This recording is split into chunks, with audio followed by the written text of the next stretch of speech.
النبي صلى الله عليه وسلم كان أكثر الناس تبسما في وجوه أصحابه، ما حدث حديثا إلا تبسم. هكذا كان حياة النبي صلى الله عليه وآله وصحبه وسلم.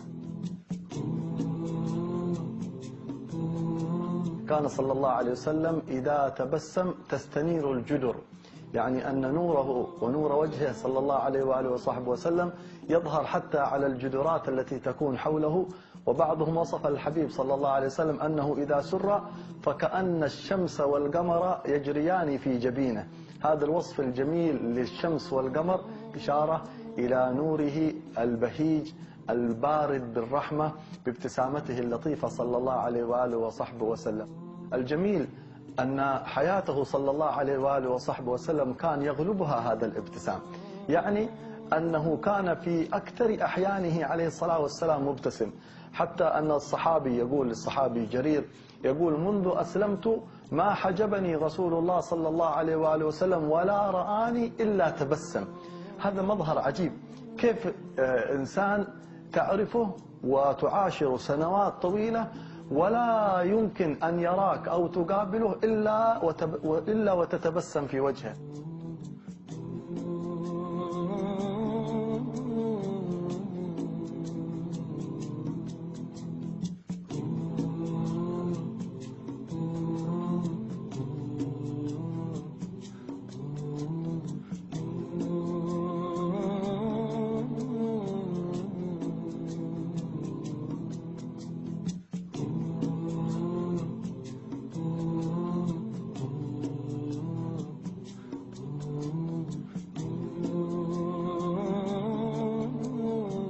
الآن الإنسان يتصور لو أي إنسان قابلته، خرج من البيت فقابلت إنسان مكشر في وجهه، دخلت إلى المكتب لقيت الموظف الذي معك في المكتب مكشر، نزلت إلى الطريق وجدت هذا مكشر، كيف يشعر الإنسان؟ لا شك أنه يشعر بنوع من الضيق، يشعر بأن الحياة سوداء.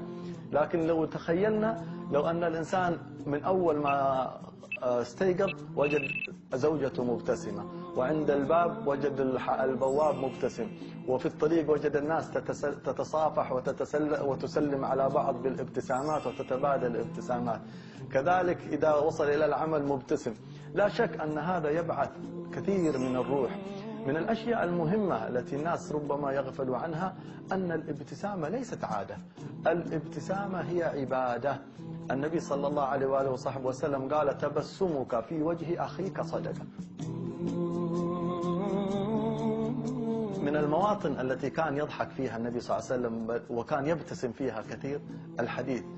كان الصحابي الجليل أبو الدرداء رضي الله عنه وأرضاه كلما قام يتكلم في الناس يتبسم. فبعض الحاضرين أو بعض أصحابه قالوا: يا أبا الدرداء سيحمقك الناس، يعني الناس يقولون هذا أحمق، إيش يبتسم طول وقته يبتسم؟ لأن بعض الناس نظرتهم هكذا، أنه الإنسان إذا كان دائما يبتسم معناته أنه هذا إنسان يعني عنده شيء خلل أو غير طبيعي، أو أنه هذا ينقص في مهابته أو ينقص في قيمته. هكذا يفكر بعض الناس أن الابتسامة تنقص من قيمة الإنسان، وأن الشدة والغلظة تعطي الإنسان مكانة أو مهابة. قالوا: سيحمقك الناس يا أبا الدرداء.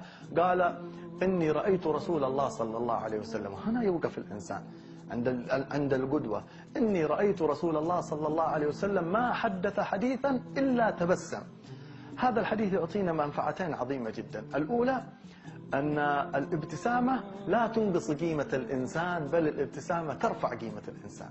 المعنى الجميل الثاني: أبو الدرداء كان عظيم المتابعة، والصحابة كانوا عظيمي المتابعة للنبي صلى الله عليه وسلم حتى في الابتسامة. حتى لو يقول بعض الناس أنه يا أخي هذه الابتسامة حاجة طبيعية، لا، الصحابة حتى ابتسامات النبي صلى الله عليه وسلم كانوا يتابعوا فيها. فكان الصحابي دائم الابتسام وقت الحديث لأنه رأى النبي صلى الله عليه وسلم.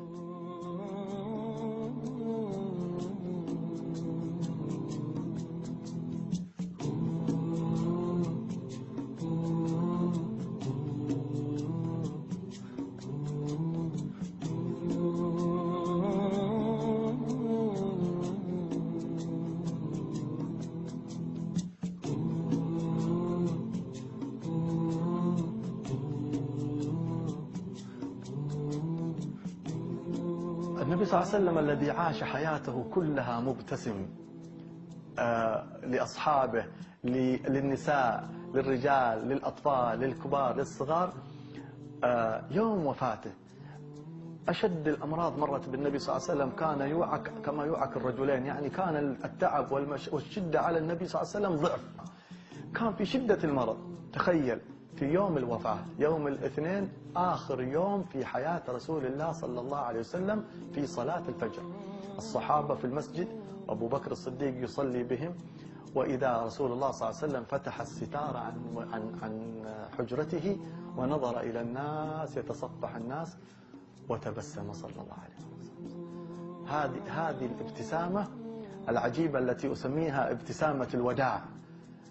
نظر فوجد أصحابه مجتمعين على صلاة الفجر، فاطمأن وارتاح قلبه وابتسم.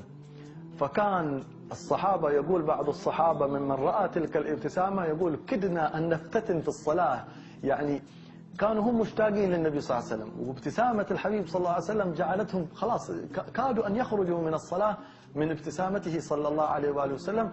فكان آخر شيء يودع النبي صلى الله عليه وسلم به أصحابه هذه الابتسامة.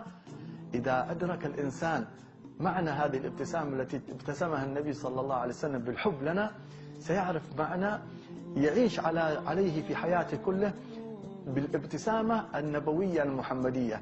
هذه ابتسامة اتباع مربوطة بابتسامة الوداع التي علمنا إياها النبي صلى الله عليه وسلم في آخر نظرة نظر بها إلى أصحابه عليه أفضل الصلاة والسلام.